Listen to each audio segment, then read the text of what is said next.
All right, hey guys, welcome back to PacWest Bigfoot. This is David, and just getting over a cold and everything, so everything's good. I want to say congratulations to Albina. That was awesome. You were the winner of this month's free giveaway for the Patty coffee mug with Patty on there from the Patty film. Awesome. And I want to also say. This is not a commercial spot. I do not have any sort of affiliate ties as of yet, or commercial ties yet, to this particular company. But I want to say thank you so very much out there to Gunner over at the owner and operator of the Sasquatch Coffee Company. You can find them online out of Garibaldi, Oregon. Man, your coffee rocks. So there you go. And if you feel like sending me a free sticker because I said that, that'd be awesome. Anyways, let's get on to this awesome little encounter story that I have this week. Real quick, just in case, how do you get on the free giveaways? A lot of people ask me that. Go to PacWestBigfoot.com and you can click on where it says join the clan. But for now, here's the deal. This actual next encounter story that I have for you comes firsthand. It's from an individual who wants to keep his anonymity for now. However, eventually he will come out into the open eventually. This is also kind of a referral from the individual with the Hobart Bay account. So here we go. I'm going to go ahead and read this back to you just like we normally do. Remember, guys, I like to clear my throat. I like to drink my coffee during this. This is me and you hanging out around a campfire right now, or maybe a fireplace, just telling old Bigfoot encounter stories, okay? That's what we're going to do right now. So let's kick back. Let's get our throats cleared and our ears open. Let me scoot up to the mic here. Nice. And let's Wolfman Jack get to this. A Southern Oregon official watches Bigfoot take down a deer from his vehicle. I am a local official living and working in Southern Oregon, even today. And yes, when I retire soon, I can say that I will most definitely be doing some more research on Bigfoot because I saw one take down a deer in early 2001. No, I cannot do any interviews for now, but when I do, I have you and a couple others that I will be sharing it with, Dave. For now, though, here is my Bigfoot encounter story, and go ahead and put your own writing skills into the descriptions of the area. You know them as well as I do, man. On patrol of Bigfoot. Really? With everything going on in the world in 2001, my part of the world grew bigger and more mysterious. While responding to a call in the middle of nowhere, for the lack of a better term, I watched as a literal Bigfoot or Sasquatch take down a literally kill a deer. It was a brief sighting. It lasted probably no longer than 2 minutes. However, that, I suppose, is longer than most people's sightings of road crossings and tree peaks. I live in the Southern Oregon region of the Pacific Northwest. I was not born here, but I went to college up north and ended up loving Oregon and decided to settle down here for good. After graduation, I got a job in law enforcement and moved to the Southern Oregon area. Today, I am nearing retirement, and when I do, I will have no issues with sharing my encounter without the anonymity. For now, however, I will keep my face and my name to myself, but I had to share this with you as my friend from Salem already shared his with you. Besides, I love how you create the scenery and your words around the encounters, so thanks. Anyways, here is what happened that day and what led up to it. I was not actually on patrol that day. Tell you the truth, I was simply responding to a complaint, possible crime, up between Willow Lake and Lake of the Woods. There's a highway there that runs between them.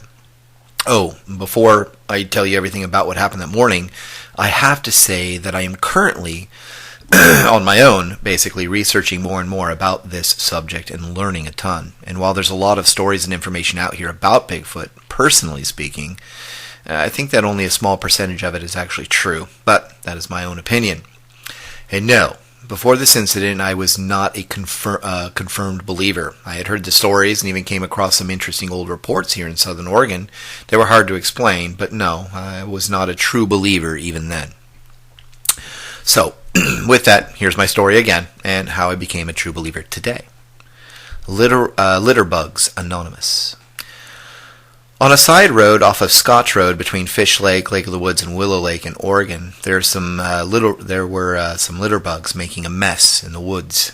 Of course, just in case of any foul play or other craziness, not to mention the crime itself, at least 3 law enforcement agencies would take a look at and investigate the area. I was one of them. Actually, I was the second one to investigate it. I knew the day before that I would be heading up there rather early. I knew that after that I would have the rest of the day and weekend off. So, in light of those facts, I decided I would take myself a lunch, pack a lunch, and have it up there after I did my investigation. The decision would change my life for good and forever. I reached the scene around 7 a.m. and got to work wandering around the area with a camera, taking some photos, and even checking out the outer area for possible evidence like shoe prints, tire tracks, and so on. I won't tell you what else we do, that way it keeps you guessing and hopefully from littering up there, because we will catch you. Ha! Anyways, back to the sighting.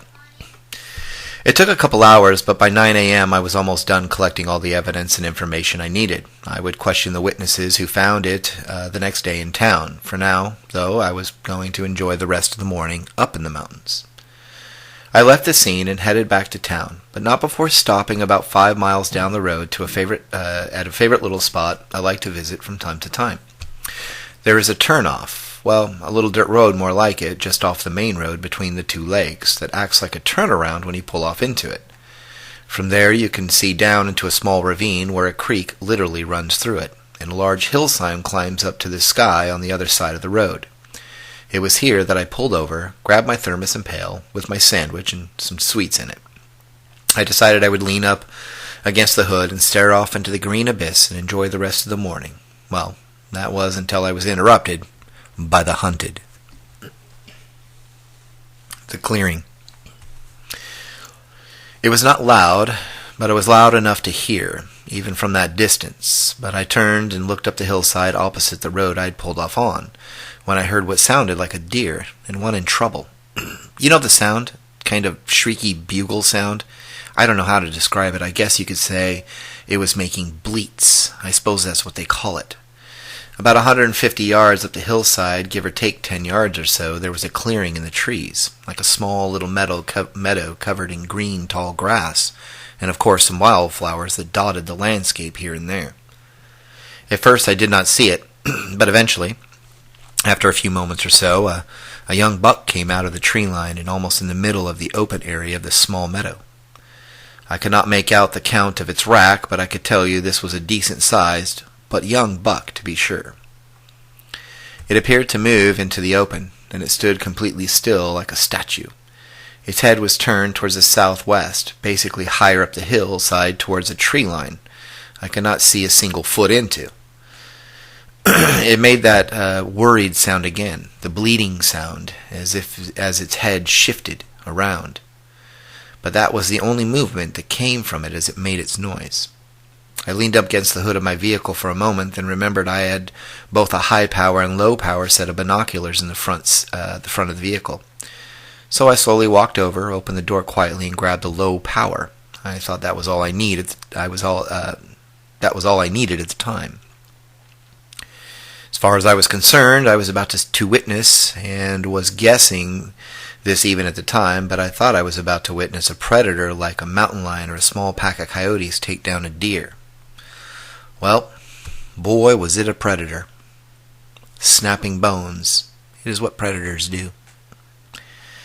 I have heard William Jevning say that when you see a Bigfoot, you find yourself in shock and awe because you simply have no frame of reference for such a creature in your mind, even if you believe they exist.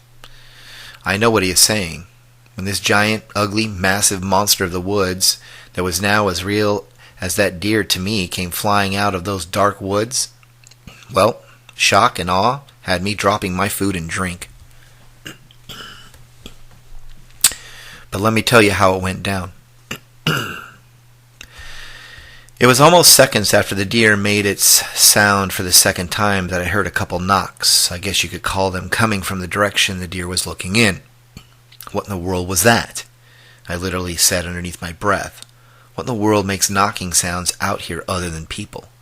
For a second, I was glad I had my gun on me. I might be catching a poacher instead, I thought. The deer stomped its left front leg on the ground all of a sudden, and looked as though it was about to bolt. However, It did not take off fast enough. The next thing I knew, I noticed, and with my binoculars on, a massive, tall, dark blur come flying out of the same woods, but from the opposite direction of the knocks. It came from the lower part of the open area, right out of the tree line, and it was in front of that deer in a split second. And that deer had to be, at the moment, at least 40 feet away from that tree line. It took only a few steps to get there. It was so fast, so large and massive that I literally dropped my sandwich and pulled the binoculars away from my eyes to get a better perspective of what I was looking at. Sometimes by actually looking at the bigger scene, you can pull more important aspects from it. This thing, what I was now understanding could only be a Bigfoot, was literally taking down a deer in front of my eyes. It grabbed the deer by the antlers with one hand and moved swiftly around the side of it and wrapped its other arm around its neck, then literally lifted it up in midair and snap. The deer went lifeless in a split second. Next thing I know, I was lifting the binoculars back up slowly to see this dark black hairy creature toss the deer down like a dirty rag into a laundry basket. It had to be at least 8 feet tall, and later, weeks later, when I got enough nerve to walk up there to do a little investigating myself, it had to be that tall. It had to be between 8 and 9 feet tall and at least 500 pounds, give or take. I could not see much of the face. It was a dark ashen skin, I suppose, and it moved around so fast that I could not if I tried at the time, I suppose. The hair was jet black, and as I stated above, it was tall and bipedal. I never once saw the thing run or move on all fours like some state.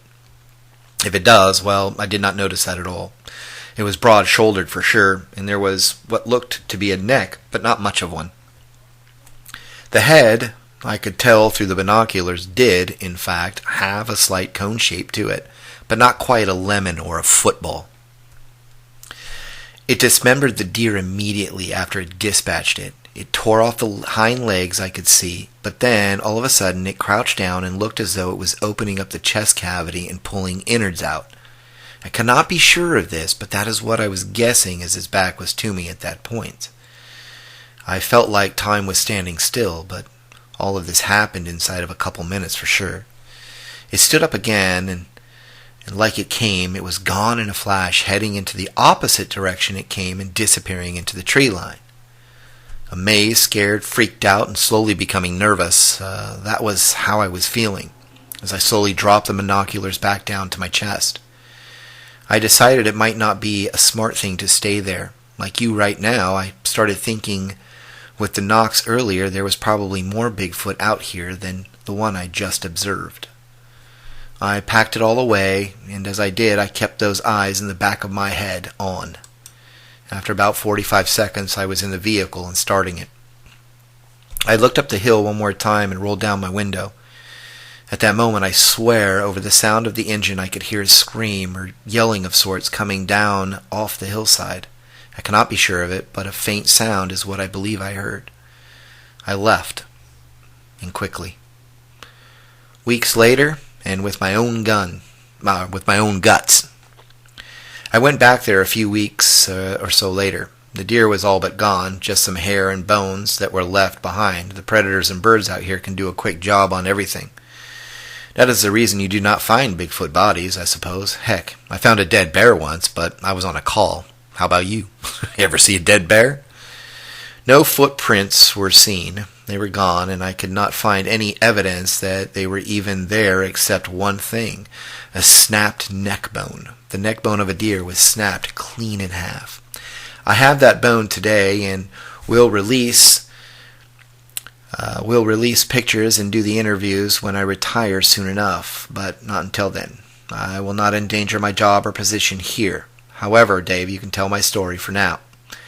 Heck, retirement is right around the corner, and so is the following up of my new passion as a Bigfoot investigator in those retirement years to come. Thank you.